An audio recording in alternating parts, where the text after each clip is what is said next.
Phil, getting ready for a matchup with the Milwaukee Admirals. Before we get to tonight's game, we'll start with a big win for your team against the Rockford IceHogs the other night. 3-2 the final. Another come-from-behind win. What did it take to get the job done? We just had to stick with it. Obviously, we started poorly, but I think as the game progressed, we got better, and I thought that was the common theme with Texas too. So, we're learning as a group, and we're building chemistry with each other, and trying to figure out how to win games. And I thought that was a great positive that we didn't start the way we wanted to, but we ended up finishing strong and getting 2 wins there.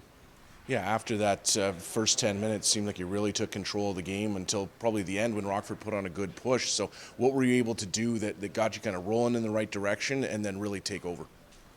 I think special teams was good. We had a power play goal and a penalty kill goal. So, if we can get one of each of those, I think we'll win a good amount of games when you go +2 on special teams. And it seemed like you were able to hem the IceHogs in their own zone a lot. How much work goes into, on the offensive side of the puck, being able to maintain that extended zone time? Yeah, it obviously, creates stress for the other team, and, they're not feeling good about themselves when, you're in your own end for a minute, and then you get the puck and you're just trying to chip it out and change. So, Shazi, Gus, and Dewey, I think that's a handful of games now where they've put together a few shifts where they've really broken the other team down.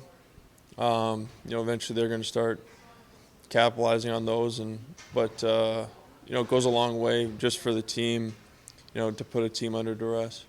It seems like that line's had a lot of success pushing the pace. What does it do for the team when you have a group that's kind of firing on all cylinders and able to set the tone the way they have?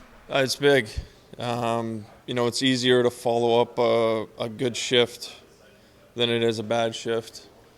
That sounds pretty simple, but after a good shift, you kind of go out there loose, try to follow it up. Whereas a bad shift, you try to make something out of nothing. So, I like when I'm out there after they've had a team circle around the zone for a couple minutes.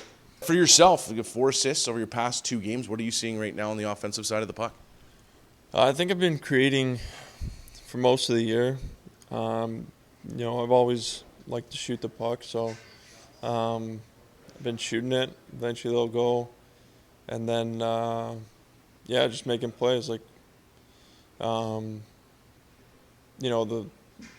couple I had last game, I just made a simple play, and then, the other guys made a really good play. So a couple fortunate bounces. But, just keep making plays, and eventually things will start to happen. Well, you've got a Milwaukee team here tonight that's had a lot of success in the early going of the season, just 1 regulation loss. You looking forward to the challenge of trying to put a 2 in that column? Yeah, like interdivision games are very important, and, first matchup, so I'm sure there'll be a feeling out process, but it's a big game for us to keep the road trip going.